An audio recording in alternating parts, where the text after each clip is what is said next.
Bonjour à tous, je suis Caroline Solzé et on se retrouve pour le troisième épisode de mon podcast En quête de sérénité. J'adore faire découvrir des pratiques, des méthodes, des thérapies euh, pour faire accompagner ou accompagner vers plus de sérénité. Et aujourd'hui, je reçois Ellie, énergéticienne, maître Reiki que j'ai rencontrée il y a quelques années car j'ai bénéficié de ses soins et j'ai trouvé son approche très intéressante, généreuse, assez bluffante à bien des égards. Il y a eu des transformations étonnantes suite à ces séances et j'ai très envie d'en savoir plus. Bonjour Ellie, je Bonjour suis Caroline. ravie de bonjour, je suis ravie de t'accueillir aujourd'hui sur le podcast. Alors, est-ce que tu peux nous raconter comment tu en es arrivée au Reiki, à l'énergétique, comment ça t'est venu, par quoi tu es passée?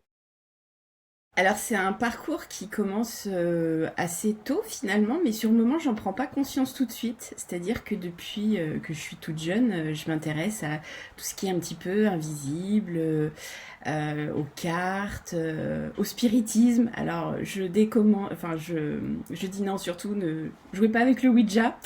Mais bien sûr moi je l'ai fait hein, parce que j'étais curieuse. Mais cet univers en fait un petit peu qui vit à côté de nous au final, ça m'intriguait parce que étant assez sensible, je ressentais énormément de choses et après avoir eu des expériences un petit peu qui m'ont fait un petit peu peur, on va dire, j'ai décidé de fermer les perceptions, en tout cas visuelles, parce que j'avais vu des choses qui m'ont fait peur. Et en arrivant à l'adolescence, forcément, on est dans une période où on veut aller contre l'autorité et autres. Et donc ma façon de me rebeller, c'était de tirer les cartes. Donc du coup, j'ai commencé à tirer le tarot. Et puis je me suis dit, waouh, c'est super parce qu'en fait, quand je fais des tirages autour de moi, eh bien les gens me disent, c'est incroyable parce que ça me parle en fait. Et je me disais, mais c'est juste fou. Euh, et puis j'ai continué comme ça un petit peu. Puis vers la vingtaine, je me suis arrêtée. J'ai rencontré mon mari, j'ai fondé ma famille. En fait, on a beaucoup avancé sur le plan terrestre, on va dire. Et les choses m'ont rattrapée à partir de 35-36 ans. Donc ça paraît une longue pause, mais je pense qu'il fallait que je vive des choses terrestres pour pouvoir comprendre ensuite le subtil. Et puis c'est quand on a emménagé en fait dans notre nouvelle maison, on a fait construire une maison. Et arrivée là, en fait, j'étais déprimée. Mais vraiment déprimée à mort. J'avais perdu mes repères. J'étais dans une nouvelle maison que j'aimais beaucoup. Mais j'arrivais pas encore à trouver ma place. J'avais un travail, j'avais la santé, j'avais une fille en pleine forme. Bon, bref, tout allait bien en fait, hein. Sauf que, en fait, j'avais cette espèce de nuage au-dessus de la tête, je comprenais pas. Et donc, j'ai eu la chance d'avoir une copine qui s'est formée en hypnose et qui me dit, écoute, on va faire une séance et puis on va voir ce qui se passe. Et puis de là, en fait, elle a réussi à me retirer ce nuage gris au-dessus de la tête. Déjà, ça m'a fait un bien fou. J'étais tellement après légère, enfin c'était vraiment incroyable, je retrouvais ma joie de vivre, c'était fou.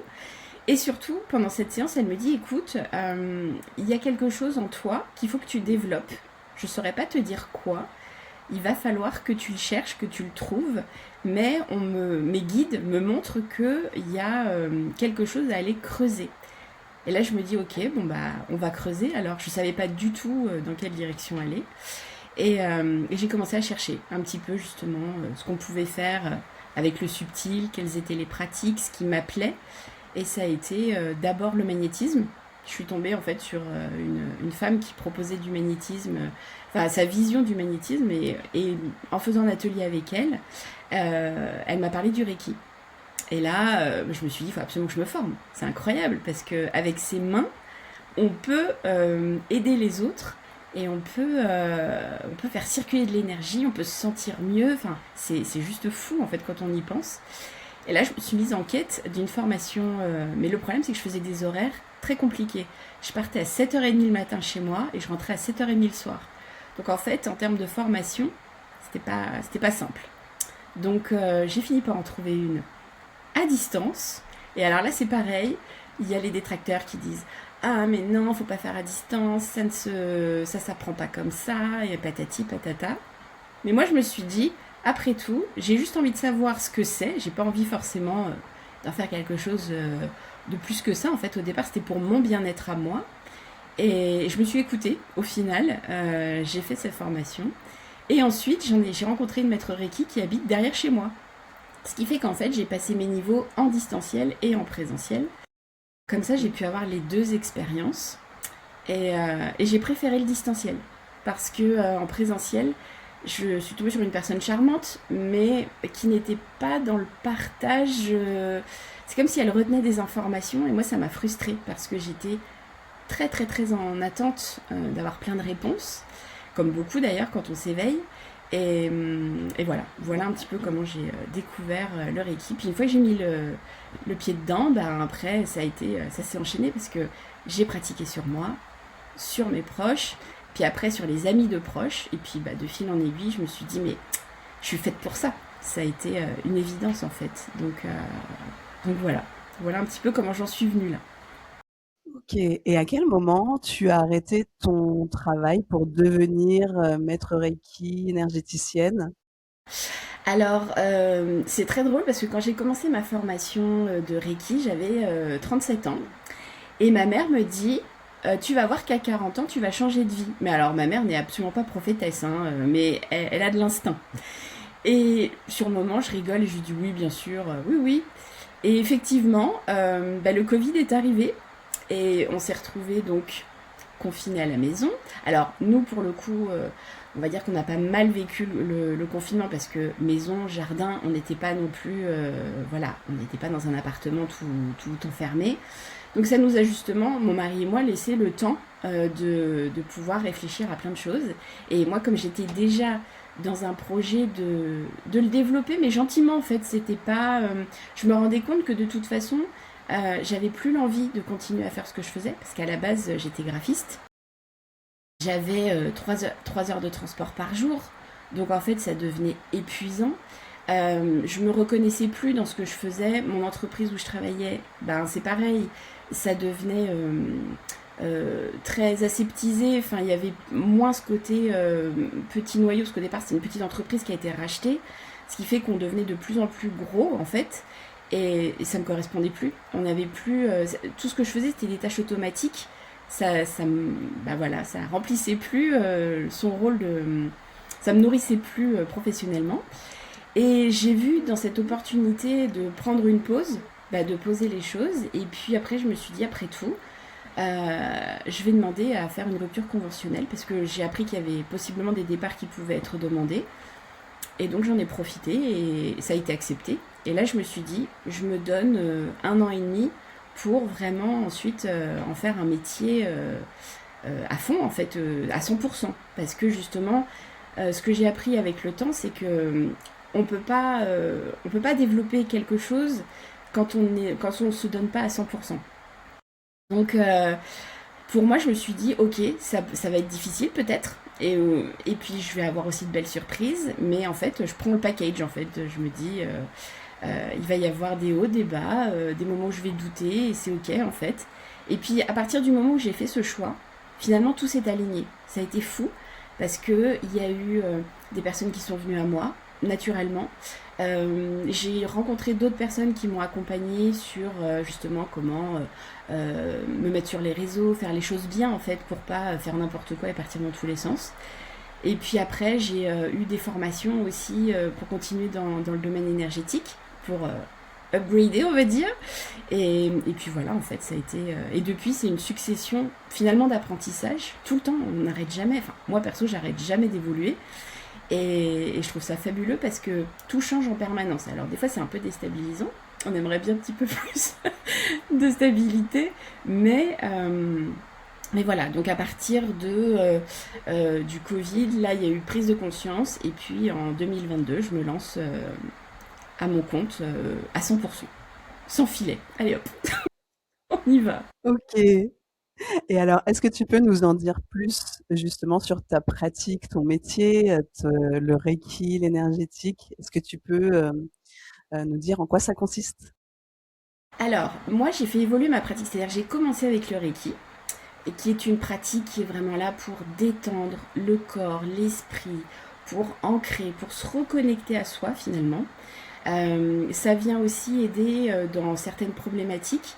Mais moi, je voulais aller plus loin parce que je trouvais que le Reiki, c'était chouette, mais je me sentais appelée par des énergies un petit peu plus fortes, entre parenthèses, parce que justement, quand j'ai passé mes différents niveaux de Reiki, ma maître Reiki en distanciel me dit, écoute, moi, je sens que dans ton énergie, tu peux aller travailler avec l'ombre.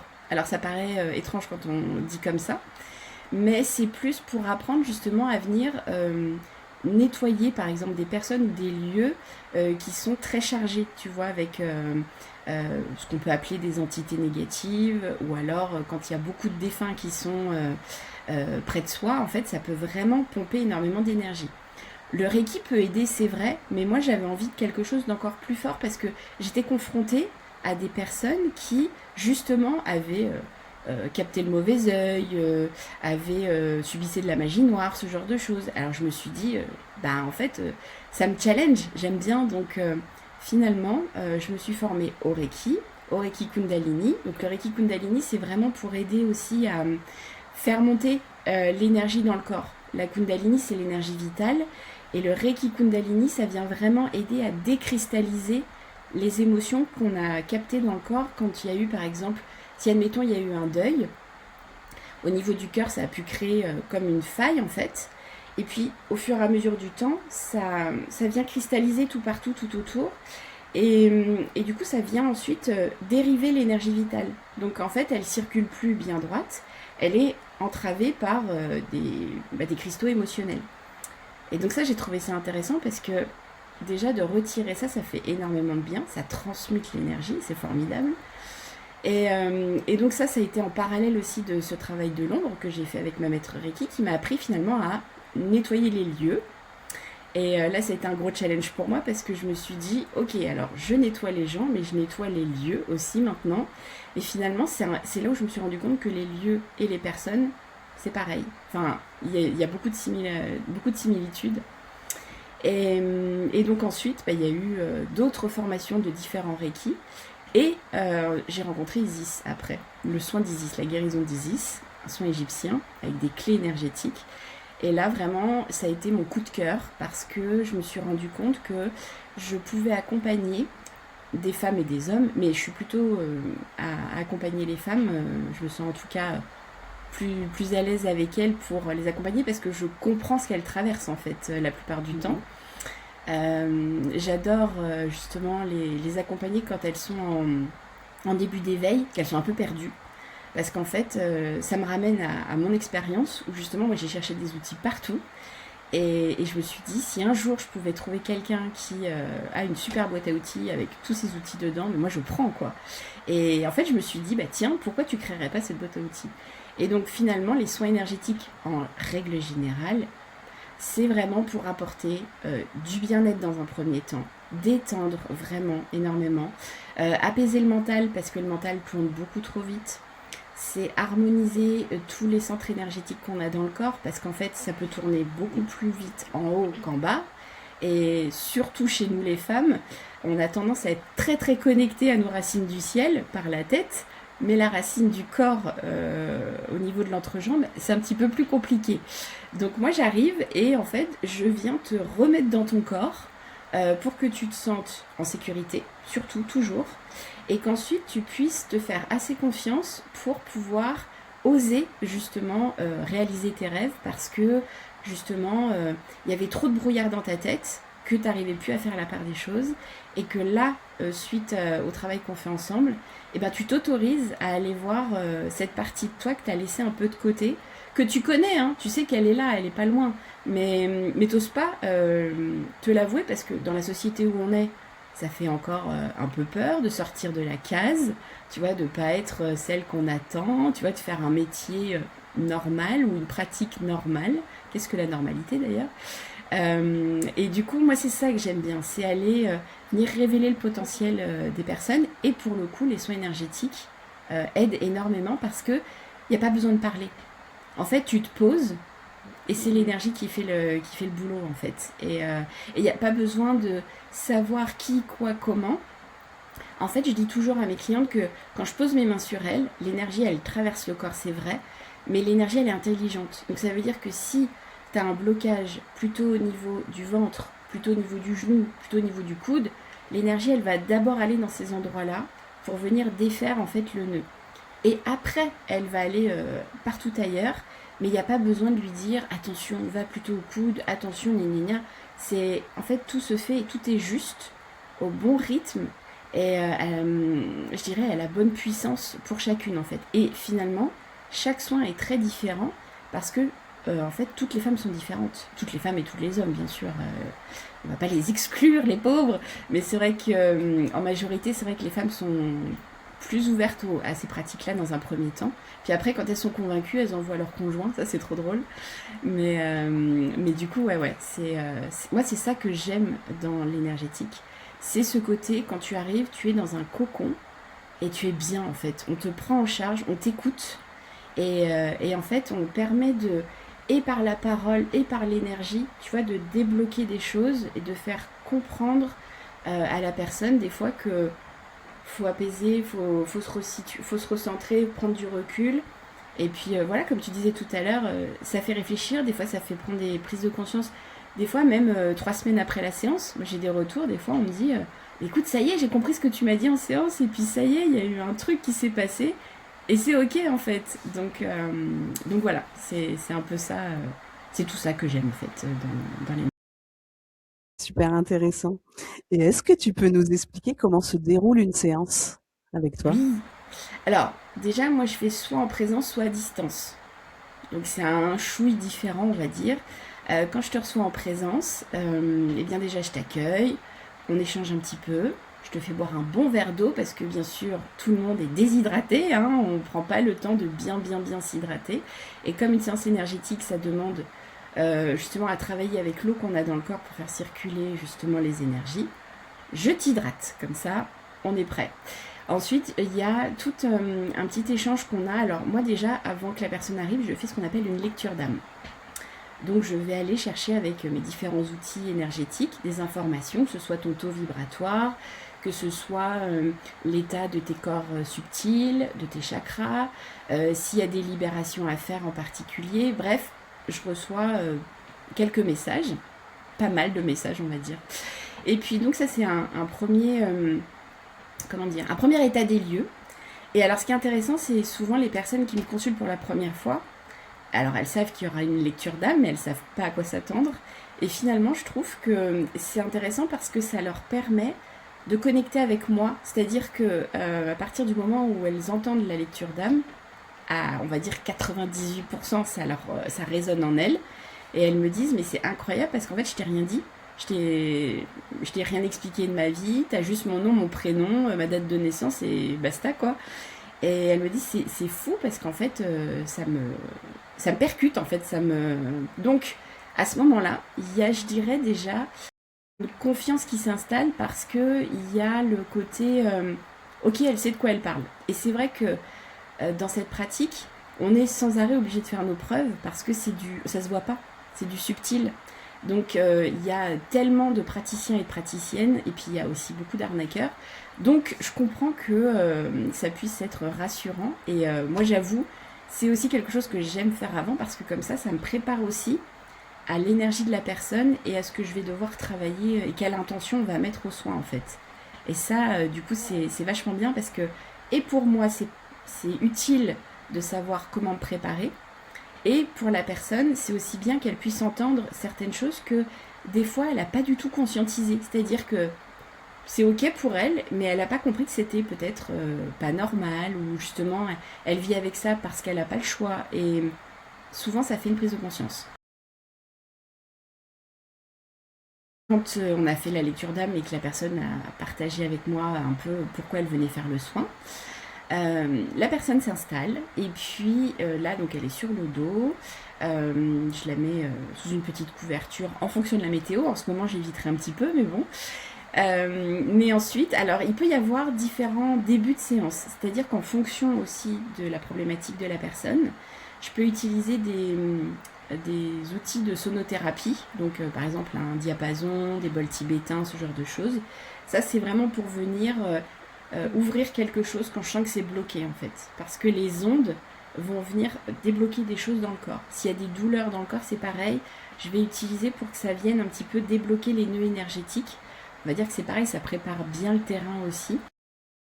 Et surtout, le diapason, par exemple, ça permet vraiment d'ancrer encore un peu plus le corps quand la personne est beaucoup dans la tête. Beaucoup, qui parle beaucoup, voilà, ça permet de faire redescendre le corps. Et souvent, on me dit, oh, j'ai l'impression d'avoir le corps, c'est du plomb. Mais ouais, en fait, c'est le but, c'est vraiment pour être bien ancré, pour pouvoir aussi accueillir l'énergie qui va traverser la personne, tout simplement, parce que ça peut être assez fort en plus. Fort, mais toujours dans le respect de l'énergie et du corps de la personne. C'est jamais quelque chose qui fait mal. Quand je dis fort, c'est que ça peut justement être waouh, il peut se passer pas mal de choses et pas mal de réactions dans le corps. Et puis une fois que le soin est terminé, là du coup il y a un petit moment d'échange. On va se raconter un peu ce qu'on s'est dit, ce qui s'est passé. C'est-à-dire que la personne, si elle est sensible, si elle a des perceptions, si tout ça, elle va me dire, voilà, j'ai ressenti ça, j'ai vu telle personne, ou j'ai vu telle couleur, ou alors j'ai rien vu aussi, ça peut arriver, ou alors je me suis endormie, et ça c'est le top, l'endormissement, parce que ça veut dire que moi ça me laisse le champ libre. Pour toute la séance, il n'y a pas de blocage. Et puis moi je vais faire un retour parce que je suis clairvoyante, donc ça veut dire que pour certaines personnes, bon, la majorité on va dire, j'ai des images qui me viennent pendant le soin. Alors, des fois c'est très clair, des fois c'est un peu moins clair, des fois c'est des images de vie antérieure, des fois c'est des images plutôt contemporaines pour comprendre ce qui se passe. Des fois ça peut être, et c'est assez rare, des sons ou des prénoms qui me viennent, mais la clairaudience chez moi est encore en développement, on va dire. Et donc ça me permet en fait de pouvoir dire ce qui s'est passé, ce que le corps a voulu me transmettre comme message. Et souvent ça permet, j'aime bien dire aux gens, je le dis tout le temps en fait, qu'une fois que la séance est terminée, on fait le puzzle ensemble. En fait, moi je lui dis ce que j'ai vu, elle me dit ce qu'elle a vu, et en fait on vient comprendre toutes les deux en quoi ça a un intérêt et comment ça va l'aider pour le après la séance. Et si la personne souhaite qu'on fasse une guidance, et bien dans ces cas-là, j'ai préparé plusieurs cartes. Et là, je tire des cartes pour avoir des messages. Là, c'est pareil, en fait. Souvent, c'est des messages de confirmation après le soin. C'est des encouragements. C'est souvent des messages hyper bienveillants. Et la personne, souvent, me dit « Waouh, ça me fait du bien. J'avais besoin d'entendre ça, ça me rebooste. » Donc, ça, c'est en présentiel. Et en distanciel, c'est un petit peu différent parce que y a pas de, je suis pas au téléphone en direct avec la personne. Par contre, on s'est mis d'accord en amont du jour et de l'heure. Et à l'heure dite, en fait, on se connecte toutes les deux, mais c'est-à-dire qu'on part toutes les deux d'une certaine forme de méditation, on se pose en fait, ferme les yeux. Moi, bien sûr, j'ai fait aussi la lecture d'âme avant, que j'ai enregistrée en audio, que j'enverrai à la fin du soin. Et puis pendant le soin, donc là moi je suis dans ma bulle de mon côté, la personne est tranquillement relaxe chez elle. Et puis quand c'est terminé, j'envoie un message pour expliquer pareil tout ce que j'ai perçu, vu, ressenti, ce genre de choses. Et donc la personne se retrouve avec un audio de la lecture d'âme, un audio du soin, et pareil, s'il y a besoin d'une guidance, il y a l'audio et la photo des cartes. Donc, et s'il y a des questions après l'audio, parce que ça peut arriver justement en distanciel qu'il y ait un besoin d'échanger ou autre, soit on communique par message, soit ça peut être des vocaux, soit on peut se mettre d'accord pour s'appeler un petit peu. S'il y a vraiment besoin d'avoir un échange, je dirais humain, plus par téléphone en fait, avec des réponses tout de suite, du coup on prend un petit temps par téléphone. Ok. Et est-ce que c'est pendant la lecture d'âme que tu demandes ou que tu décides quels soins tu vas faire? Parce que je sais que tu en as plusieurs. Oui. Oui. En fait, bien souvent, c'est là où je vois, là où il y a des libérations à faire. Par exemple, quand je découvre que, par exemple, sur cette personne, il y a des actes de malveillance, par exemple, où il y a le mauvais œil, où il y a des mauvaises énergies, ou des liens à couper, là, je me dis, ok, il me faut une énergie un petit peu plus costaud. Si c'est quelque chose de plutôt de l'ordre du médical, de la santé, ça va être une autre. Et puis si c'est quelque chose de très doux, parce que justement j'ai des personnes qui m'ont dit j'étais traumatisée par des praticiens qui m'ont fait des soins énergétiques et ça a été horrible pour mon corps. Je veux de la douceur, dans ces cas-là, je retourne sur une énergie plus douce comme le Reiki ou un soin angélique, là où vraiment la personne elle est mise dans une bulle, c'est tout doux, et donc finalement la personne pendant ce soin-là, elle va être hyper détente, comme bercée en fait. Et donc les ressentis seront moindres pour la personne, mais ça sera plutôt une sensation de chaleur agréable en fait, de douceur. Mais oui, oui, c'est effectivement la lecture d'âme que je détermine quels vont être, je vais encore parler d'outils, mais quels vont être mes outils pour faire le taf, quoi. Et justement, quel outil tu utilises pour cette lecture d'âme? J'utilise mon pendule déjà. J'ai un pendule depuis des années et c'est rigolo parce que j'en ai plusieurs, mais j'en ai vraiment un qui est fait pour les lectures d'âme. Les autres ne fonctionnent pas du tout pareil, c'est trop drôle. Donc c'est d'abord le pendule pour aller voir tout ce qui est taux vibratoire, tout ce qui est santé énergétique, l'enveloppe énergétique, les corps subtils, tout ça. Enfin bref, tout ça, ça me donne toutes les informations. Et ensuite, mes cartes, je me suis créé des cartes en fait pour avoir un échange sur par exemple des messages de l'âme, des messages du corps. Donc en fait ça vient me donner des indications et souvent, enfin oui on va dire à 4 pareil, 97%, 98%, en fait ça vient faire écho à la santé énergétique que j'ai eue en pendule. Donc c'est fou parce qu'on se dit, c'est quand même assez, enfin quand la cohérence est là c'est juste incroyable. Et en plus souvent ce que je prends c'est l'oracle d'Isabelle Serre qui est sur les libérations à faire, qui est super bien parce que c'est pareil en fait, souvent il vient en confirmation de mes propres oracles à moi. Et puis il y a aussi le fait que quand je pratique, je fais ces recherches avec mes outils, en fait il y a des choses qui me viennent, c'est-à-dire que je vais avoir peut-être un ressenti dans le corps, je vais sentir peut-être une douleur à un endroit et je vais le noter parce que moi, je sais que le matin, je l'avais pas et que pouf, elle arrive au moment où je me mets à faire la lecture d'âme. Donc après, je vais en parler à la personne. Ça lui parle pas, c'est ok. Mais souvent, quand la douleur est repartie au moment où je lui en parle, c'est que c'était à elle. Mais bon, des fois, c'est pareil. On est tellement habitué à vivre avec cette douleur que on n'y fait plus attention en fait. Et puis voilà, donc c'est avec tout ça que je fais ma petite tambouille pour la lecture d'âme. OK. Et effectivement, quand tu fais le soin, tu nous racontes après ce que tu as vu. Ça t'est venu comment cette clairvoyance? Est-ce que c'est en pratiquant le Reiki? Est-ce que tu l'avais avant? Alors écoute, c'est très drôle parce que j'étais convaincue jusqu'à il y a pas longtemps qu'en fait tout le monde pouvait voir comme moi. C'est-à-dire que moi, quand je ferme les yeux, c'est Disneyland en fait. Enfin, pas tout le temps non plus, il y a des moments où je suis calme. Mais on va dire que depuis toute petite, j'ai des perceptions, mais que j'avais pas compris comme telles en fait. Pour moi, c'était mon imagination.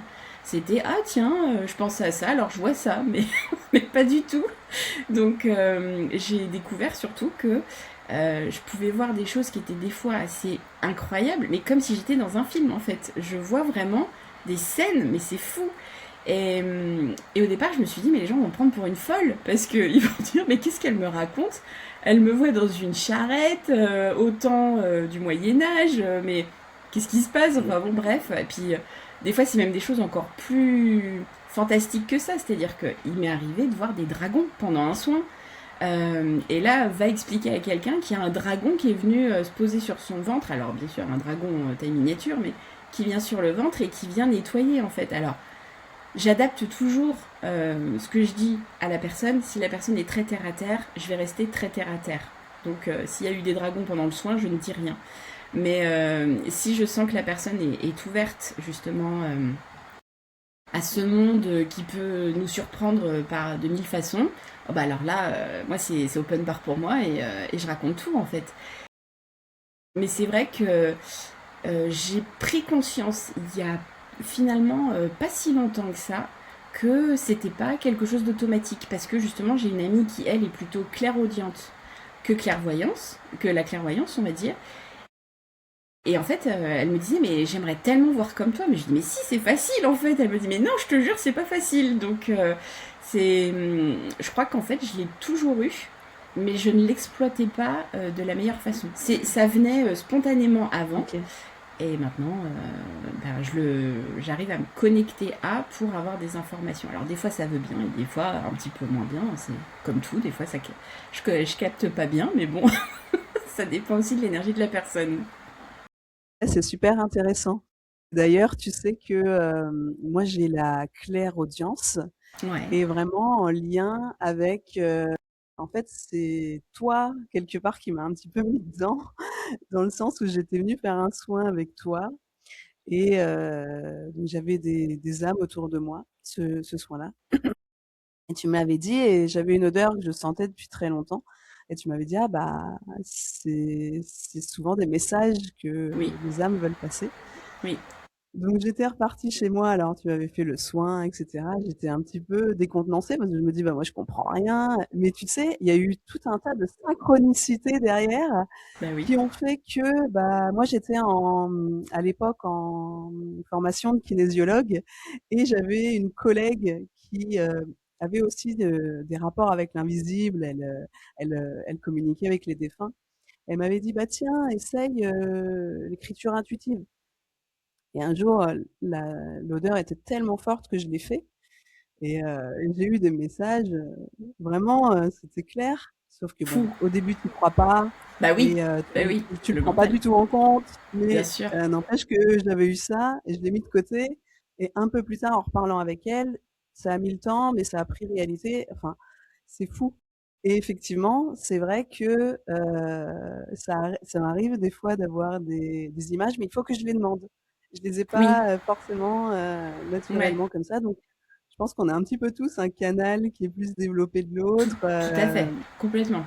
mais qu'on a certainement, d'autres possibilités, mais des fois, voilà, faut en Bah, faire la en fait, demande et ça se travaille. C'est ouais. vraiment comme un sportif qui veut booster, je sais pas, ses capacités de rapidité, je sais pas. En fait, le truc, c'est que au départ, on a tous un canal qui nous interpelle, en fait, avec lequel on est le plus à l'aise. Et puis après, de toute façon, on a 5 sens. Donc, il va falloir après découvrir les autres. Mais finalement, c'est quand on commence à se faire confiance sur le canal principal que les autres vont se développer tranquillement. Moi, je sais que petite, j'ai eu peur, donc c'est vrai que j'avais demandé à tout fermer, et donc surtout la clairaudience, parce que je voulais pas entendre quelqu'un qui vienne me chuchoter dans les oreilles. Ça, c'était ma hantise. Et du coup, maintenant, je peine un peu à l'ouvrir, parce que justement, je crois que j'ai eu ce trauma quand j'étais petite, où je me suis dit, ah non, non, non, mais moi, ça m'a fait trop peur la dernière fois, c'est mort. Par contre, tu vois, le ressenti du corps, les frissons que tu peux ressentir dans certaines situations qui sont des confirmations, les pointes, les douleurs, les gènes, tout ça, ça c'est fou. Et puis cette fameuse clairsentience, effectivement, de sentir des odeurs. Alors moi je suis très sensible aux odeurs, mais c'est pareil. Mon mari me disait, mais c'est pas possible, toi, tu sentirais un truc à 100 mètres, tu saurais me dire ce qu'il y a. Enfin bon, bref, incroyable. Et à chaque fois, il est bluffé parce que je lui dis, mais tu sens pas? Et il me dit, bah non, je sens pas. Mais et pour moi, j'ai l'impression d'avoir l'odorat d'une femme enceinte, mais tout le temps en fait. Donc, du coup, je me suis rendu compte qu'effectivement, c'était aussi une capacité très développée chez moi par rapport à ça. Et puis, il y a la claire connaissance. Donc, c'est le fait de savoir sans aller chercher. Et alors ça c'est pareil, c'est un truc que je pensais que tout le monde avait, ce que moi je considérais être de la logique. C'est-à-dire que quand je vois mon mari bricoler, c'est un exemple, c'est le premier exemple qui me vient parce que c'est le plus flagrant. Parfois je le vois, il se met à râler, il sait pas comment faire, il me dit ah mais j'y arrive pas et tout. Et moi je regarde le truc et je lui dis ben en fait c'est facile, tu fais comme ça, comme ça, comme ça, comme ça. Et en fait il me dit ah bah ouais j'avais pas pensé. Et pour moi en fait c'est d'une logique incroyable. Et c'est comme ça aussi que j'ai découvert que la claire connaissance, c'est le fait de savoir sans savoir d'où ça vient en fait. C'est hop, ça tombe, tu cherches un problème, pouf, t'as la solution, c'est juste fou. Et ça, c'est pareil, je pensais que tout le monde l'avait. Et c'est pour ça que je comprenais pas pourquoi les gens, parfois, bloquaient sur certaines choses. Alors, je dis pas dans tous les domaines parce que, au final, ça m'a pas trop servi pour mes études. J'étais une quiche en maths, par exemple, donc je n'avais pas la claire connaissance à ce niveau-là. Mais c'est pour dire que dans la vie de tous les jours, là où il y a un problème potentiellement, c'est comme si j'arrivais à voir la situation dans un autre angle et pouf, à essayer de m'adapter et à trouver quelque chose pour y arriver. Et pour moi, c'est très simple. Après, pour d'autres, ça va être plus compliqué parce que souvent, tout de suite, il y a le mental qui se mêle à ça et qui dit non, mais ça va pas marcher. Enfin, tu vois, c'est le côté un peu je me descends en flèche parce que pourquoi j'aurais confiance en moi en fait. Et, euh, et donc, ça aussi, ouais, c'est intéressant de le travailler. C'est moins connu. C'est pas forcément le truc qu'on met en avant parce que oui, la clairvoyance et la clairaudience, c'est les deux superstars du groupe. Mais le reste est aussi très très important et se développe au fur et à mesure, quoi. Donc voilà, c'est passionnant, C'est j'adore. intéressant. Et c'est marrant parce que, juste je rebondis par rapport à un truc que tu as Ouais, dit, ta hantise c'était d'entendre. Moi, c'est marrant parce que ma hantise c'était de voir, par exemple des défunts oui, et du coup, c'est rigolo comment, du coup, je pense que c'est en lien aussi tout avec à nos fait, peurs, du coup, finalement, complètement. nos canaux principaux. Complètement. Bah, moi, je sais que j'avais peur de voir aussi, mais je leur ai dit, moi, je veux pas voir les yeux ouverts, c'est-à-dire je veux pas voir un défunt devant moi, comme peuvent voir les voyants, par exemple. Mais par contre, si je ferme les yeux et donc on me le montre de façon sécurisée, c'est-à-dire je ferme les yeux, je sais que c'est comme dans un film ou derrière un écran, là, c'est ok pour moi. Je veux bien le voir comme ça. Et du coup, ça se passe comme ça pour moi. C'est-à-dire qu'en fait, on ne me montre jamais, enfin, ou très, très, très rarement une présence. On va vraiment me le montrer une fois que j'ai les yeux fermés. Parce que pour moi, je ne sais pas pourquoi, ça me sécurise. Je sais que si j'ouvre les yeux, il est plus là. Enfin, pour moi, il est plus là. Même si, même s'il peut être encore dans l'espace, mais il n'est pas dans mon espace visuel. Et ça, du coup, c'est plus. Mais c'est vrai que c'est rigolo à quel point, je pense, notre corps, notre énergie, finalement, nous protège aussi. Parce que Oui, tu vois, tu parlais aussi de tes ressentis corporels. Moi, je sais que ça, j'en ai pas. Voilà, ok. je peux me connecter aux gens et j'ai vraiment l'impression que c'est pour me protéger parce que je ne veux pas ressentir justement si Je quelqu'un comprends. a une douleur, tu vois? Oui, Et c'est oui. inconscient, vraiment, Ouais, ouais, je m'en rends compte parce que là, ouais, du coup, on en discute. ouais. Mais tu sens qu'il y a quand même, voilà, un lien avec, une protection inconsciente, enfin, c'est Oui, oui. rigolo, c'est Et c'est intéressant. pas anodin que tu aies choisi cette voie-là parce que toi, tu veux comprendre le langage du corps et soulager les personnes par rapport à ce que le corps va dire. Si toi, tous les jours, tu ressentais tout le temps les douleurs de tout le monde, mais ça serait insupportable pour toi en fait. Oui, oui, oui, tout à fait. Donc c'est vrai que du coup, il vaut peut-être mieux que ton corps ne ressente rien, que tu aies l'information Oui, différemment. Et puis peut-être qu'à un moment donné, tu te sentiras prête à recevoir ces informations-là et tu sauras les gérer comme il faut et les messages du corps viendront. C'est vrai que souvent c'est le temps, tu vois, pour moi je trouve que c'est un temps d'apprentissage. À partir du moment où tu te sens à l'aise et où tout roule et tout, oui, hop, on te balance un petit truc en plus oui. pour t'aider aussi dans ta pratique. Et pour l'instant, si pour toi c'est absolument pas un sujet, enfin il faut pas, effectivement, ouais, faut pas pousser, ça viendra en son temps. Oui, c'est vrai, comme tu dis, c'est pas à pas et quand on est prêt, ouais, je pense. Exactement. C'est vraiment Ouais. bien fait finalement tout ça. Ah, oui. Et du coup, alors, tu nous as un peu parlé des bienfaits, de faire une séance de soins énergétiques, de Reiki. Si jamais tu veux rajouter quelque chose, je suis vraiment, ouverte à ça. Mais peut-être, est-ce que tu peux nous dire aussi s'il y a des contre-indications à faire Oui, une séance? oui. Alors moi personnellement, je sais que les contre-indications pour moi, c'est quand les femmes par exemple sont enceintes de moins de 3 mois. Donc nouvelle grossesse.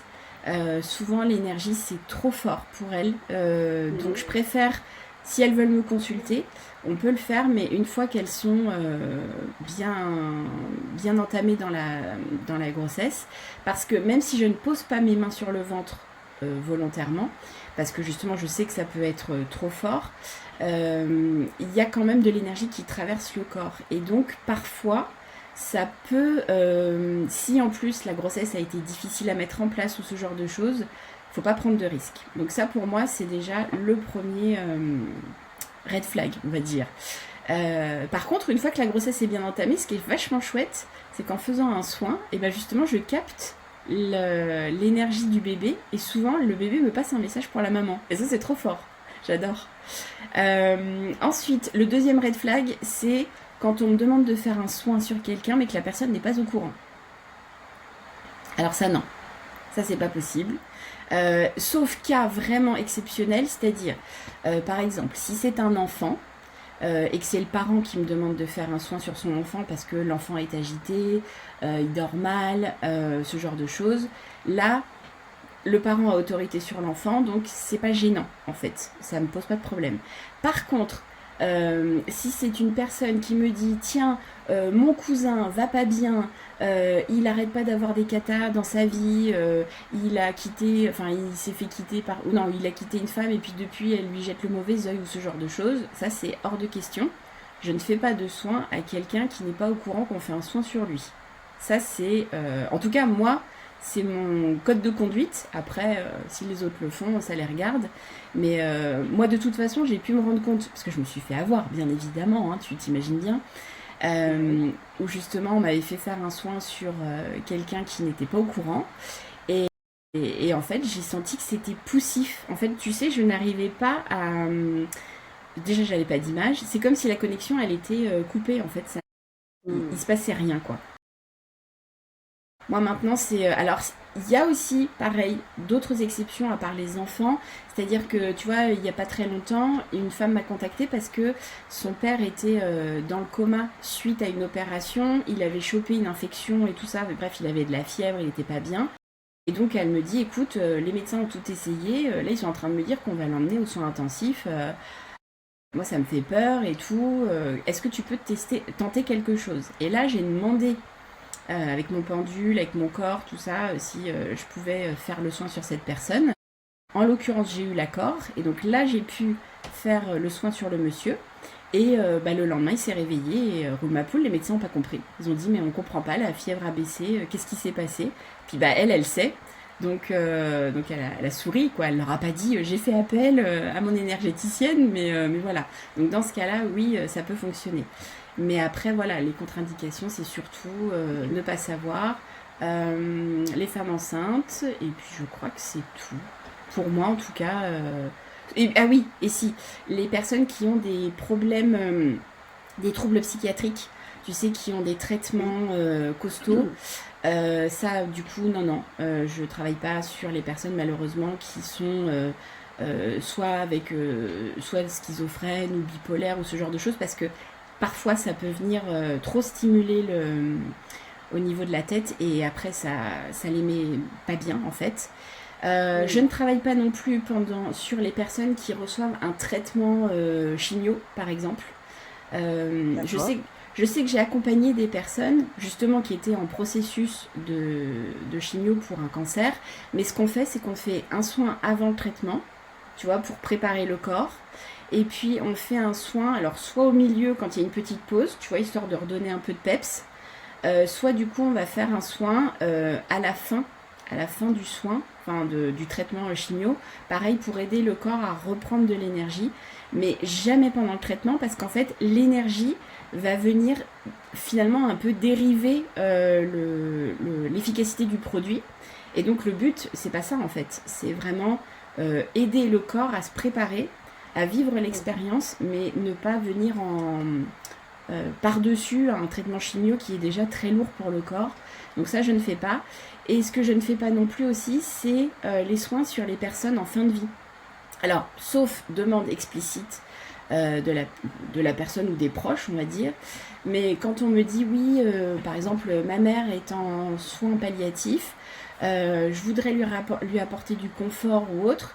En fait, ce qui se passe, c'est que quand on est en fin de vie, un soin énergétique peut accélérer le départ de la personne.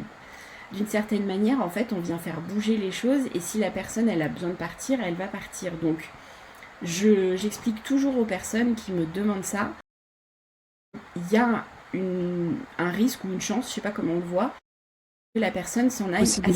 Une possibilité, merci.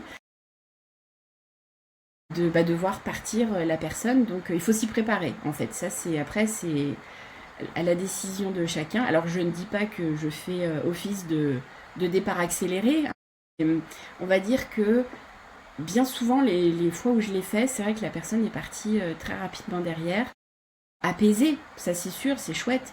Mais il faut que les proches soient au courant, parce que justement, qu'ils n'aient pas la mauvaise surprise de dire, bah mince, on lui a fait faire un soin énergétique pour lui redonner un petit coup de peps, et puis, bah, elle est partie, quoi. Donc, voilà, ça c'est mes red flags. Ok, super intéressant. J'ai aussi appris qu'on avait quelque chose en commun qui sont les archives akashiques. Mais oui. Alors, est-ce que tu peux nous en parler, nous dire un petit peu comment ça t'est venu, comment tu les utilises? Alors, c'est rigolo parce que c'est un peu dans la même ambiance que le reste. C'est-à-dire que quand j'ai découvert que je connectais avec les annales akashiques, bah en fait, c'est quelque chose que je faisais sans m'en rendre compte. C'est-à-dire que quand je pose mes mains sur quelqu'un, comme je te disais tout à l'heure, des fois, je peux voir des paysages d'un autre temps. Je peux voir des scènes de vie qui ont eu lieu à une autre époque.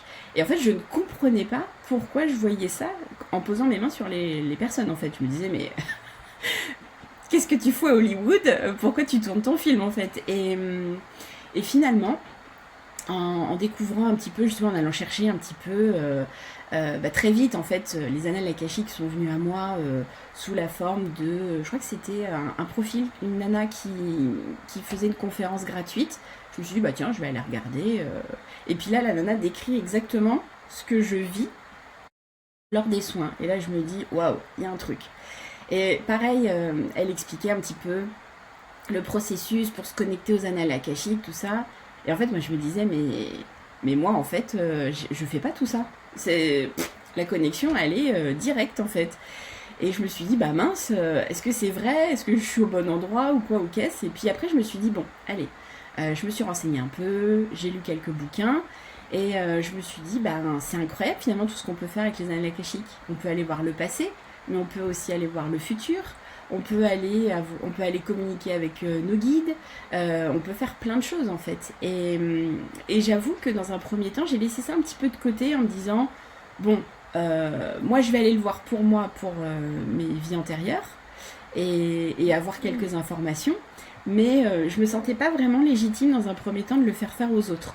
Parce que je me suis dit quand même, moi je sais comment faire pour y aller toute seule, mais pour les autres, je me disais, est-ce qu'ils vont connecter à tout ça?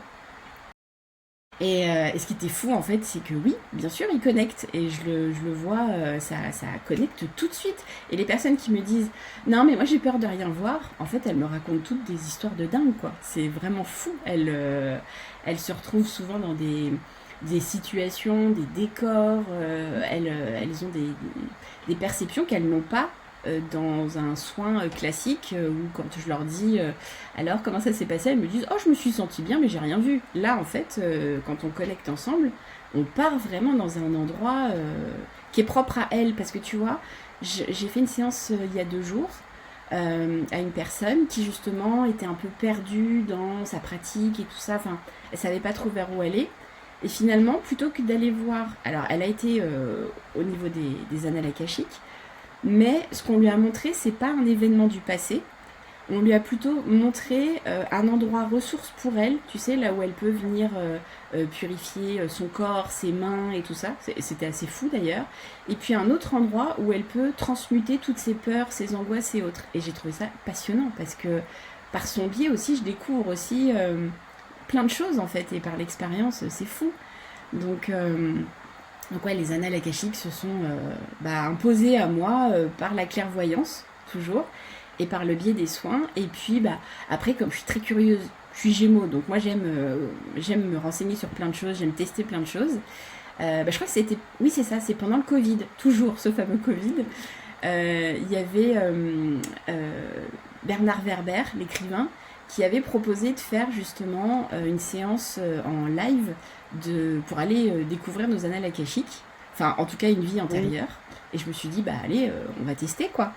Et c'était fou parce que je me suis retrouvée sur un bateau, je me voyais couper une jambe et je me dis ok je suis médecin, je suis un homme et en fait je voyais des fioles avec des dates, enfin c'était fou et donc j'ai gardé tout en mémoire, j'ai tout noté après, je suis allée vérifier et sur internet j'ai trouvé qu'il y avait une expédition à la même date en fait d'un navire anglais qui partait faire une expédition, tu sais, dans le Grand Nord et tout ça, mais incroyable. C'est-à-dire qu'en fait, j'ai pu, avec tous les détails que j'ai eus pendant cette session, aller vérifier qu'en fait ça a bien existé. Parce que alors moi j'étais vraiment enfin j'étais pas calée sur les expéditions anglaises, tu vois, d'exploration, pas du tout. Les années, alors là, moi ça me passait au-dessus. Et par ce biais-là, bah écoute, j'ai eu plein de confirmations. C'était incroyable. Puis bon, après j'en ai eu plein d'autres, mais ça a été vraiment ouais, le truc où je me suis dit, bah, il y a un truc. Et moi après, en méditation, c'est comme si mes guides me montraient comment je pouvais avoir accès aux annales akashiques. Donc moi par exemple, on me fait plonger dans la mer. Je vais hyper profond dans la mer et je découvre en fait un palais, en fait, un truc mais magnifique au fond de l'eau. Et je rentre dans cet endroit et là je me retrouve dans une bibliothèque incroyable. Il y a un pupitre, il y a plein de choses. Et en fait, en prenant un livre, je pose ma main sur le livre et là j'ai des images qui arrivent. C'est fou, c'est incroyable. Et ça fonctionne, bah ouais, à chaque fois quoi. C'est rigolo parce que moi, quand je fais des lectures akashiques, Ouais, à la fin on pose des questions pendant 1 heure aux archives akashiques de la personne qui est venue pour, euh, pour faire une lecture akashique. Et à la fin, pendant une demi-heure, on se garde un temps pour un protocole de libération. Quand on a ouais, mis en lumière certaines croyances, certaines mémoires un petit peu bloquées. Et ce qui est rigolo, c'est que donc j'accompagne la personne dans un voyage intérieur, une espèce de visualisation. Et la plupart du temps, je dis à la personne d'imaginer qu'elle est sur un rocher au milieu de l'océan et de sauter dans l'océan incroyable. pour aller au plus profond d'elle-même, au plus J'adore. profond de l'océan. Et c'est rigolo comment ça résonne par rapport à ça. Ah mais complètement. Alors après, selon les personnes, des fois, ils me montrent autre chose, plutôt un escalier, peut-être s'il y a des peurs de l'eau, etc. Oui, Je pense que ça dépend. moi j'ai connu ça. Mais Il le y a tout, des personnes qui me disent ça. Ouais, c'est vraiment, voilà, le fait de descendre à l'intérieur. oui, Et alors, c'est marrant parce que vraiment, cet océan, c'est le premier truc qui m'est venu. Et ce oui, que je trouve intéressant dans ce que tu dis, c'est que finalement, tu connectes aussi. Alors du coup, ça me fait penser que je pense que je fais la même chose quelque part avec cette manière de faire, mais toi, oui, tu dis clairement qu'en gros, tu viens connecter la personne à ses archives akashiques. Donc la oui, personne, elle est elle-même, elle fait l'expérience oui. de ses archives akashiques. Je Ah, trouve c'est ça elle qui l'a super. fait. Ouais, ouais, ouais. Et moi, je me rends compte justement que c'est souvent quelque chose qu'ils mettent en avant en tout cas pour ceux qui sont, je pense, prêts, de pouvoir le faire en autonomie. Moi, j'ai souvent à la fin leur message quand on demande si tout a pu être libéré, intégré, etc. Souvent, ils proposent de refaire eux-mêmes la visualisation pour aller voir les maîtres et enseignants de l'Akasha ou des guides ou etc. Ouais. Enfin bref, du coup, je trouve que ça résonne beaucoup, Bah, en fait, ce qu'il faut hyper comprendre, c'est que intéressant. moi, de mon point de vue d'énergéticienne, mon but, c'est d'ouvrir l'espace, comme on dit, en fait.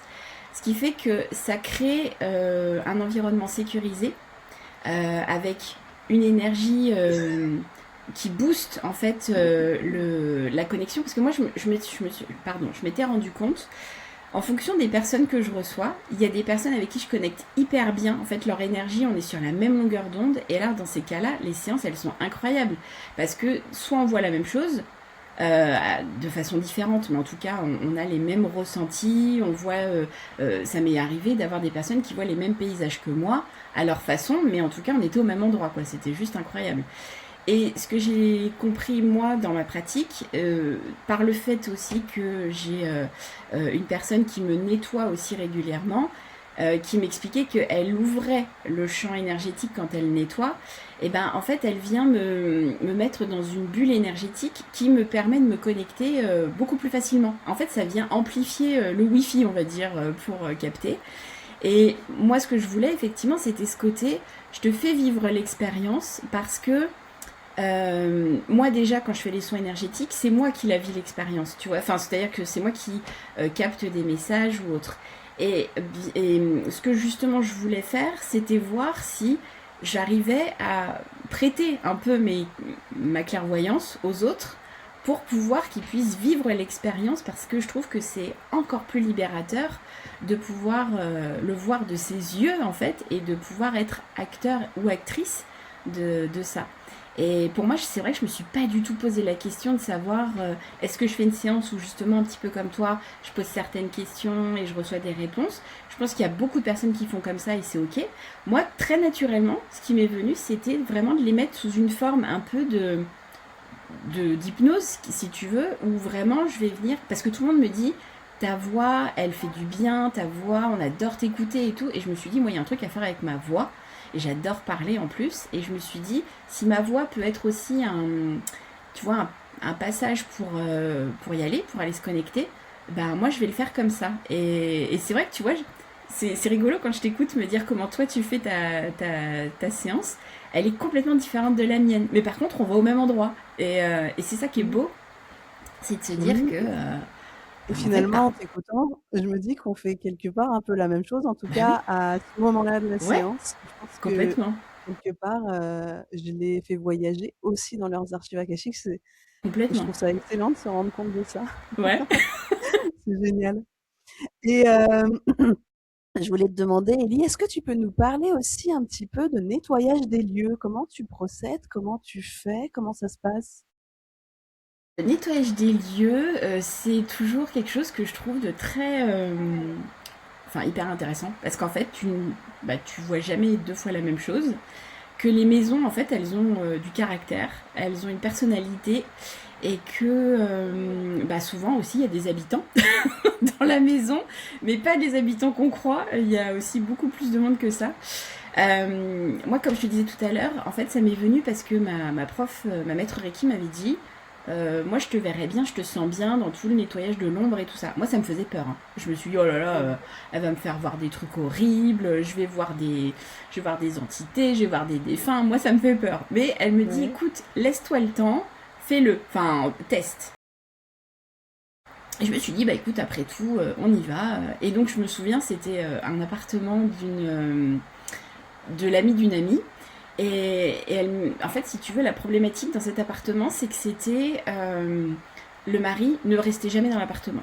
En fait, dès qu'il rentrait dans l'appartement, il était très en colère, il râlait tout le temps, ça n'allait pas. Et puis, bah, sa femme, elle en avait un peu marre parce qu'ils étaient tout le temps partis à droite, à gauche. Ils ne pouvaient pas se poser dans cet appart. En fait, elle me disait, c'est insupportable, on n'arrive pas, on est toujours tendu, toujours agacé. Donc, j'y vais, je me lance. Alors j'avais effectivement dans ma formation un premier protocole, on va dire, mais que moi j'ai étoffé parce que je sais que moi pour me préparer, il faut que je mette certains protocoles en place. Après c'est libre à chacun bien sûr, mais moi je sais que mon ancrage doit être beaucoup plus costaud, que ma protection doit être assez forte. Je sais que je portais au début certains bijoux, tu vois, avec des représentations précises pour me sécuriser moi en fait, pour me sentir bien. Mhm. Et puis arrivé, donc j'avais demandé les photos parce que moi je travaille sur photo et je travaille à distance. En fait moi je me déplace pas dans les lieux.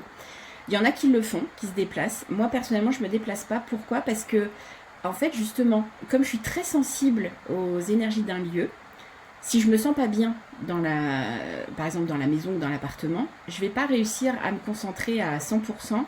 Et pour faire ce que j'ai à faire, en fait, c'est pas une bonne. Pour moi, c'est pas une bonne solution.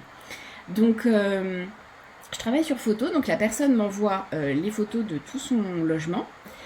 Et je fais d'abord aussi une lecture d'âme du lieu. Donc, pareil, taux vibratoire, les pièces où ça peut bloquer. Est-ce qu'il y a des défunts? Est-ce qu'il y a des problèmes géobiologiques? Enfin, bon, il y a plein de choses à regarder que je note. Et puis ensuite, je regarde les photos. Et alors là, les photos, c'est hyper révélateur parce que tout de suite, c'est un instant T qui est pris en photo, donc qui est figé quelque part dans la photo. Mais souvent, ça peut montrer quelque chose malgré le fait que justement, il y ait de la lumière ou autre. Un jour, je me souviens dans une maison, c'est vraiment le truc le plus, enfin, des trucs les plus marquants. La photo était prise, il y avait le plafonnier qui était allumé, et en fait sur le mur, il y avait une ombre projetée, ça faisait une croix. Et en fait, finalement, il n'y avait pas de croix dans la pièce, c'est simplement qu'il y avait un chevalet, tu sais, pour faire de la peinture, et que la lumière est venue finalement envoyer sur le mur derrière le haut du chevalet, qui du coup ça formait une croix. Et c'est là où j'ai compris que cette pièce-là, en fait, il y avait besoin d'une protection plus. Et c'était un peu le chaos en plus dans cette pièce-là. Donc, bref, il y avait un nettoyage à faire. Mais après, ça peut être des visages que je vois. Et ça, du coup, souvent, ce que je fais, c'est que je fais une copie d'écran de la photo, j'entoure. Et très souvent, les gens, en fait, n'ont pas fait attention au départ, parce que c'est pris dans la masse. Mais moi, en fait, c'est comme si... tu sais, souvent, les gens qui disent qu'ils voient des formes dans les nuages. Ah bah alors moi, ça, c'est mon truc. Je vois, en fait, des choses un petit peu à droite à gauche. Donc déjà, ça me donne... je dirais une carte un petit peu de ce qui peut se passer dans l'appartement ou dans la maison. Et ensuite, eh bien, je pars en soin, c'est-à-dire que je pars comme si je faisais un soin énergétique sur une personne. Donc je ferme les yeux et là, en fait, je me visualise à l'extérieur de la maison. Et ensuite, je commence le soin, c'est-à-dire que je vais d'abord demander l'autorisation, savoir si j'ai l'autorisation de faire le soin sur la maison. Si la porte s'ouvre, c'est ok. Si elle s'ouvre pas, j'essaye de comprendre. Donc c'est pareil, je me connecte au gardien ou à la gardienne des lieux. Elle se présente ou il se présente à moi. Des fois, il y en a qui se font passer pour le gardien ou la gardienne. En fait, c'est des entités. Mais ça, du coup, pareil, j'ai des petites techniques pour savoir si c'est bien eux ou pas. Après, je travaille avec beaucoup de clés énergétiques pour venir recharger, pour nettoyer, tout ça. Enfin bref, en tout cas, dans mes pratiques et dans les différents soins que j'ai appris à faire, je viens piocher un petit peu ce dont j'ai besoin à l'instant T. Et bien souvent, il y a justement des entités de lumière qui sont avec moi. Donc, et c'est comme ça aussi que j'ai découvert que j'étais connectée avec l'énergie égyptienne, parce qu'en fait, très souvent, j'avais Anubis qui se présentait. Alors, franchement, à l'époque, la première fois que je vois Anubis, je le reconnais parce que je me dis, ok, je t'ai déjà vu dans un musée, je t'ai déjà vu sur des représentations, mais je sais pas exactement ce qu'il vient faire là, en fait. Je comprends pas, en fait, pourquoi il est là. Et c'est en faisant des recherches après que j'ai compris qu'en fait, il m'aidait à faire passer les âmes qui étaient bloquées dans un lieu, par exemple. Et de là, après, une fois que j'ai accepté sa présence, alors après, il y en a plein d'autres qui sont arrivés. Donc du coup, c'est vrai que pour chaque maison, c'est vraiment différent. Il y en a, ça va être vraiment une harmonisation parce que il y a un peu d'énergie bloquée. D'autres, c'est carrément qu'il y a beaucoup de défunts qui sont bloqués. Je sais qu'il y en a, il y a une maison que j'avais fait il y a pas, enfin, c'était l'année dernière. En fait, on m'a montré qu'il y avait Napoléon dans le grenier. Alors, c'est pas Napoléon en tant que tel, en fait, mais c'était qu'il y avait un défunt qui était fan de Napoléon et qui dirigeait un petit peu les défunts qui étaient présents dans la maison, un peu comme une armée, en fait. Et ce qui a été fou, parce que cette information, je ne l'ai pas eue avant, je l'ai eue après, c'est que la personne qui vivait là, en fait, c'était un couple de retraités, et le papa était passionné de Napoléon. Il en a mis partout dans la maison. Et quand il est décédé, en fait, et bien du coup, ils ont retiré toute la déco de Napoléon. Et par contre, lui, c'était vraiment sa passion. Et en fait, c'est ce monsieur que j'ai trouvé dans la maison, qui du coup se présentait sous la forme de Napoléon. Et c'était juste incroyable parce que quand j'ai parlé de Napoléon, je me suis dit ils vont me prendre pour une folle. Et au final, la personne qui m'a demandé de faire le nettoyage, c'était la fille en fait de ce monsieur. Elle me dit c'est incroyable parce que si t'avais connu papa, il était fan. Fou, vraiment complètement fou. Et donc en fait je vais passer de pièce en pièce et je vais voir si comment je me sens dans la pièce quand j'y rentre. Est-ce qu'il va y avoir quelqu'un qui va me regarder? Est-ce qu'il va y avoir un endroit qui va m'attirer plus qu'un autre? Est-ce que je vais avoir des frissons? Enfin après c'est vraiment tout le corps qui parle sous plein de formes différentes. Et puis là à chaque fois je vais m'adapter en fonction des besoins de la pièce. Est-ce que c'est un nettoyage? Est-ce que c'est un coup de Karcher aussi? Des fois ça peut, hein. Il y a des choses qui restent accrochées longtemps parce qu'il y a aussi beaucoup la mémoire des murs, la mémoire des sols, et ça souvent en fait on me le montre vraiment comme une éponge, tu sais, et que parfois l'éponge elle est un peu cracra, donc ça peut faire un peu de l'eau croupie par terre, et donc comment nettoyer tout ça, quoi. Donc voilà. Et donc il faut faire le jardin, la maison, intérieur, extérieur. C'est valable aussi pour les appartements, hein. Moi souvent ce que je fais, c'est que je fais déjà l'extérieur total de l'immeuble, parce que ben, on est obligé, les parties communes, et puis ensuite tout l'appartement. Et j'essaye ensuite de sécuriser pour que l'appartement soit presque encapsulé en fait dans une énergie, pour pas que les énergies autour puissent repénétrer dedans. Parce que souvent, il y a ça aussi dans les appartements, il y a beaucoup d'énergie, et les voisins, alors consciemment ou pas, hein, peuvent aussi influencer sur l'énergie du lieu. Donc voilà, je me souviens d'une fois, il y avait un appartement, on me demande de faire le nettoyage, et en fait je vois qu'il y a une porte à côté, et j'essaye de rentrer dedans, et en gros, c'est comme si on me montrait que il y avait un gros bâtonnet de sauge qui passait sans arrêt en fait. Et je me dis waouh, il y a une fumigation perpétuelle dans ce truc-là. J'en parle à mon client et il me dit bah oui. En fait, le voisin d'à côté, il passe son temps à faire brûler de la sauge chez lui, mais je crois qu'il fait des rituels et tout, bizarre. Mais du coup, on me montrait que je n'avais pas accès à cette partie-là, mais qu'en tout cas, elle était régulièrement purifiée par la sauge. Et donc, c'était excellent. C'est comme une autre fois, j'ai travaillé sur une maison à La Réunion. Et là, en fait, quand je me connecte, tout de suite, je vois plein d'âmes qui m'arrivent dessus. En fait, c'était des âmes d'esclaves. Parce qu'en fait, la maison était construite sur un ancien champ, en fait, je crois que c'était de bananes ou de coton, je sais plus. Banane. Et non, coton. Enfin, peu importe. Et en fin de compte, je vois qu'il y a plein d'âmes qui arrivent comme ça pour passer. Et sauf qu'en fait, je vois qu'il y a une espèce de contremaître qui veut pas les laisser partir. En fait, c'était vraiment très intense à ce moment-là, parce que il y avait beaucoup d'énergie. Et surtout, ce qu'on me montre, c'est que j'ai le droit de faire le nettoyage de la maison et du jardin, mais que la maison qui est à côté, je peux absolument pas m'en approcher, parce que justement, ils font des rituels de magie noire dans cette maison. Et en gros, c'est comme si c'était un territoire réservé, et qu'on tolérait que je nettoie cette partie-là, mais j'avais pas le droit d'aller dans cette maison-là. C'était fou. Donc du coup, voilà, les expériences un petit peu folles, on va dire, quand je fais des nettoyages. Ah oui, c'est De... fou, Ah ouais, puis tout ce plein qui s'y d'autres. passe. Et est-ce Ouais, que ouais. tu as souvent affaire, comme tu dis, à des entités, à des âmes, ou est-ce que c'est plus souvent, comme tu disais, finalement l'empreinte énergétique des personnes qui sont passées? Euh, Alors, c'est drôle, mais je dirais que ça dépend des périodes de l'année. Par exemple, autour d'Halloween, enfin donc de la Toussaint et tout ça, on va dire que les maisons que je peux nettoyer sont plutôt des maisons assez habitées par justement des défunts, des entités. En fait, c'est comme s'il y avait des failles énergétiques, et au moment d'Halloween, enfin dans les environs si tu veux, sur plusieurs semaines, hein, mais c'est une énergie très particulière à cette époque-là. En fait, c'est un peu la période où le voile entre le monde terrestre et le monde invisible est plus fin. Donc il y a plus de passages. Et donc il y a des maisons qui sont plus habitées que d'autres.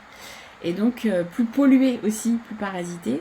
Donc je dirais c'est 50-50.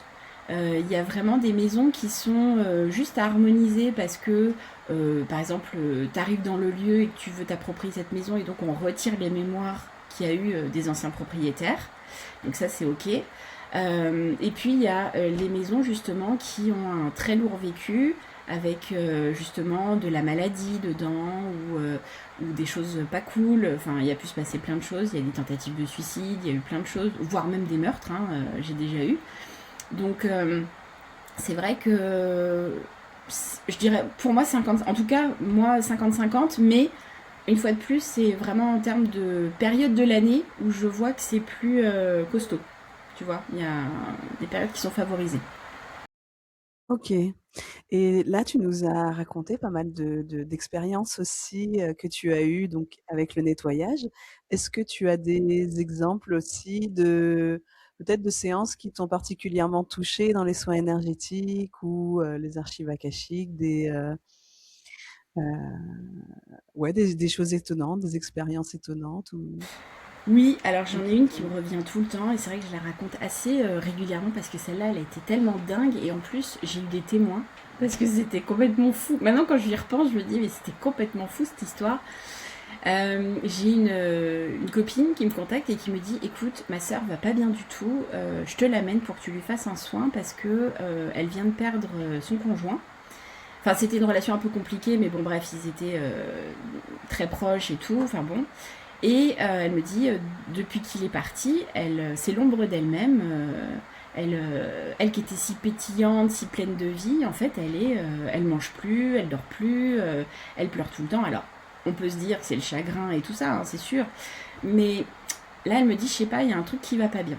Donc, elle m'amène sa sœur. Et donc, effectivement, sa sœur, je l'avais vue une fois, c'était l'ombre d'elle-même. Je la reconnaissais pas, plus rien à voir.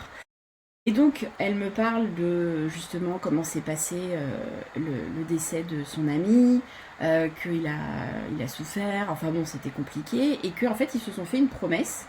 Ils avaient chacun un bout de caillou. En fait, ils avaient un caillou coupé en deux, et en fait, chacun a gardé un bout de caillou avec lui, un peu comme un cœur qu'on coupe en deux. Et elle avait laissé dans le cercueil en fait le bout de caillou qui lui appartenait à lui, et elle gardait le bout de caillou sur elle, le sien sur elle tout le temps. Et donc elle s'installe, tout ça, et on commence la séance. Et moi, bah, je sens qu'en fait, le monsieur, il est là, il est avec nous. Et que, bah, en fait, il faut qu'il passe dans la lumière. Mais c'est-à-dire que le défunt, il veut pas passer dans la lumière parce qu'il veut pas la quitter elle, parce qu'il voit qu'elle est pas bien. Et elle, d'une certaine manière, elle le retient aussi parce que elle est tellement triste qu'avec ce bout de caillou, en fait, ils ont pas pu couper le lien, quoi. Et on commence la séance, je pose mes mains sur elle et tout. J'ouvre la porte de lumière dès le départ et je commence à parler au défunt en lui disant que quand il est prêt, c'est ok, il peut y aller. Et là, mon plafonnier, donc j'avais à l'époque un plafonnier, tu sais, où je pouvais mettre des lumières, je pouvais varier la lumière, je pouvais mettre de la musique, enfin ça faisait plein de choses. Et donc mon plafonnier qui était allumé en mode lumière tamisée, sympa, petite étoile, c'était chouette. S'est mis d'un seul coup, au moment où moi j'ai perçu que le défunt passait dans la porte, en fait le plafonnier s'est mis à s'illuminer en lumière blanche, mais d'un coup, en fait, ça a été mais éblouissant, parce que déjà qu'on est dans la pénombre, enfin tu sais comment c'est quand on fait un soin dans la pièce, c'est ambiance tamisée quoi. Et donc là, grande lumière dans la figure, et le plafonnier s'est mis à clignoter, clignoter, clignoter, clignoter. Et là, il y avait donc la sœur de ma cliente qui était derrière, qui était effarée parce qu'elle me dit mais qu'est-ce qui se passe? Ma cliente qui me dit ça y est, je pars dans la lumière. Non, tu ne pars pas dans la lumière, tu restes avec nous. Mais incroyable en fait. Et j'ai dû couper carrément à l'interrupteur pour que ça arrête de clignoter parce que je n'avais plus de commande, je n'arrivais plus à régler mon plafonnier en fait. Il faut savoir que j'ai même dû le changer après parce qu'il était déglingué quoi. En fait, il y a eu une surtension énergétique. Et le truc incroyable. Et suite à ce soin, tout de suite après en fait, elle s'est sentie mais hyper apaisée, remplie d'amour et elle m'a avoué que dès le lendemain en fait elle a perdu le caillou. Le caillou elle l'avait plus en fait. Elle m'a dit je l'ai perdu mais ça m'a rien fait. Elle m'a dit c'était ok en fait. Donc ouais ça c'était ouais, un des... c'est une super histoire. c'était fou. C'était vraiment fou. Donc Comme quoi les liens d'attachement peuvent être durs dans les deux sens, quoi, ouais, et à ouais, empêcher l'autre d'aller dans la lumière et du coup complètement. empêcher l'autre de faire son deuil, c'est vrai que c'est étonnant. On se rend pas compte à quel point on peut retenir les défunts. Et les défunts, ils ont besoin de partir. Donc, si on les lâche pas, ils peuvent pas continuer. Et c'est là qu'ils pompent notre énergie. Donc, c'est hyper important de savoir les laisser partir quand c'est le moment. Et sachant que, une fois qu'ils auront fait ce passage, eux, ils pourront revenir de façon autonome en énergie, nous revoir quand on les appelle. Quand on a besoin d'eux, on peut repenser à eux, les appeler. mais c'est ok. Mais là, eux, suite à leur mort, en fait, ils ont tout un passage à faire, des compréhensions à avoir, une sorte de débriefing, en fait, de l'âme. Et là, il faut les laisser tranquilles à ce moment-là, quoi. C'est pas facile, mais voilà. C'est un peu, c'est ce qu'il faut, c'est ce qui est le mieux pour eux. Ok. Élie, on arrive bientôt à la fin de ce podcast. Je voulais savoir, toi, si tu avais des choses que tu souhaiterais transmettre aux gens. Des choses que je souhaite transmettre. Bah, déjà, de prendre soin de... Alors, ils prennent soin de leur corps, maintenant on voit bien, hein, il y a la nouvelle mode de il faut prendre soin de ses cheveux, prendre soin de son corps, de sa peau, de tout ça. Mais en fait, il faut penser aussi prendre soin de ses énergies. Parce qu'en fait, on est énergie. C'est pas pour dire qu'il faut absolument foncer chez le premier énergéticien venu, c'est pas ça. C'est simplement qu'en fait, prendre soin de ses énergies, c'est prendre soin de ce qu'il y a sous la carrosserie. C'est-à-dire que notre corps, c'est la carrosserie, puis à l'intérieur, il y a tous les organes, il y a tout ce qui est moteur et autres. Et on s'est rendu compte, dans les dernières études qui ont pu être faites, que on peut réussir, en parlant à nos cellules, à se rajeunir un petit peu, tu vois, à avoir une meilleure santé physique. Alors, ça fait pas tout, bien sûr, parce qu'il faut bouger, il faut faire attention à ce qu'on mange, tout ça, il y a plein de choses. Mais en fait, maintenant, il faut qu'il y ait une approche plutôt holistique du bien-être. C'est-à-dire que on a compris que notre alimentation, ça pouvait nous rendre bien ou nous rendre malade.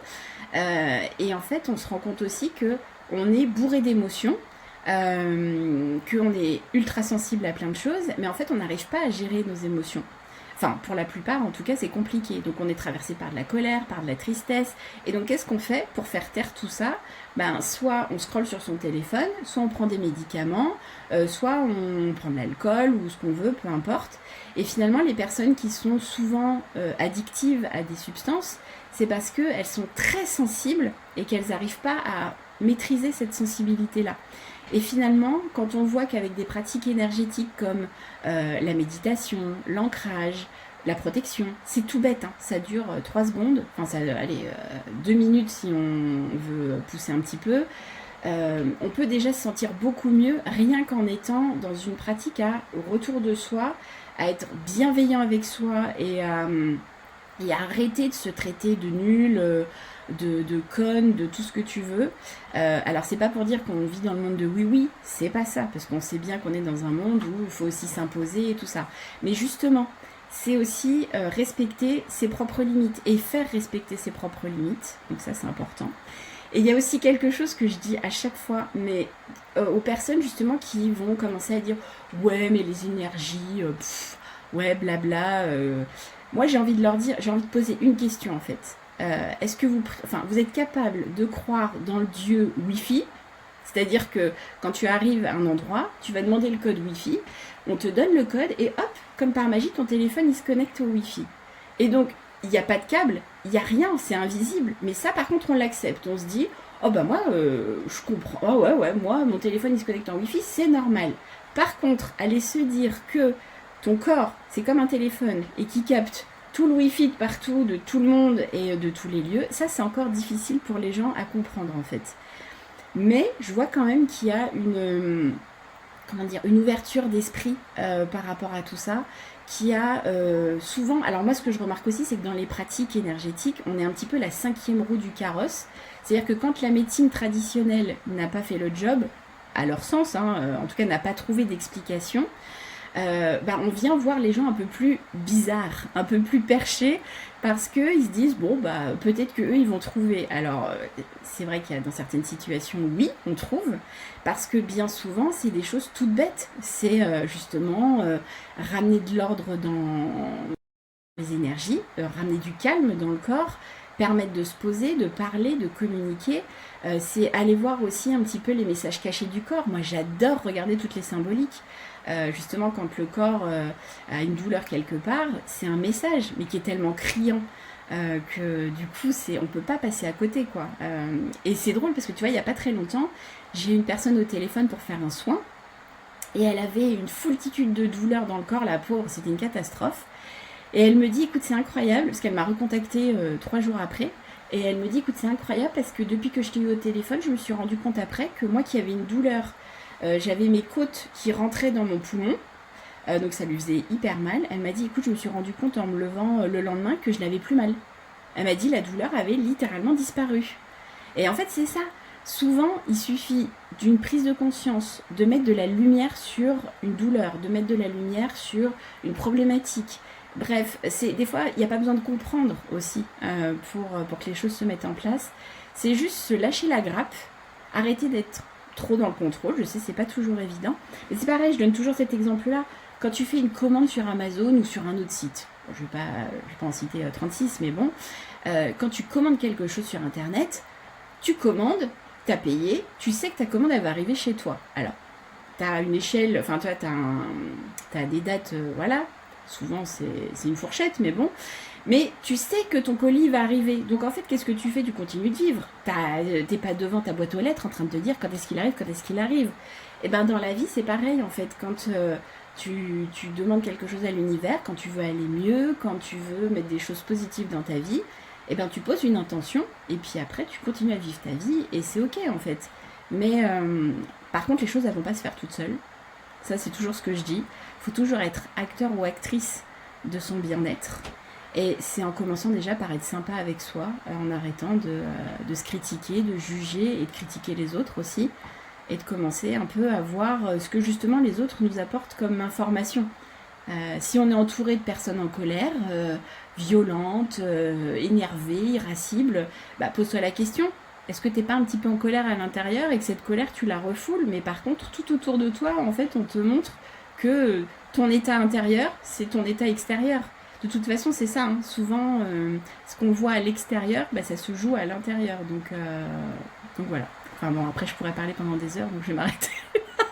Mais je suis tout à fait d'accord avec toi, Ellie, sur ce que tu dis. Tant mieux.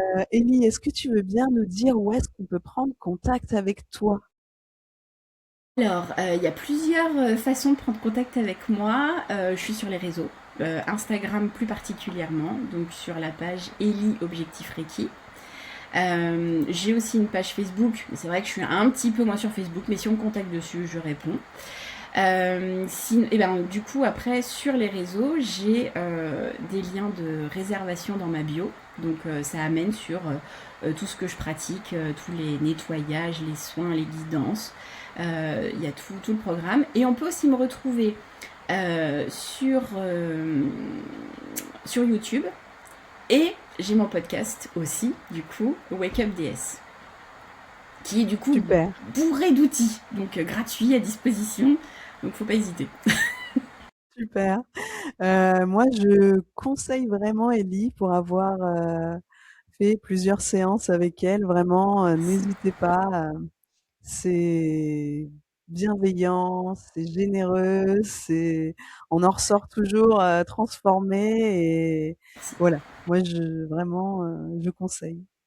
Ben, je te remercie, Ellie, pour cet échange. Merci Merci à toi, beaucoup. écoute, ça m'a fait vraiment plaisir d'être invitée et puis de pouvoir partager ma passion et en plus avec un super beau sourire en face, j'adore.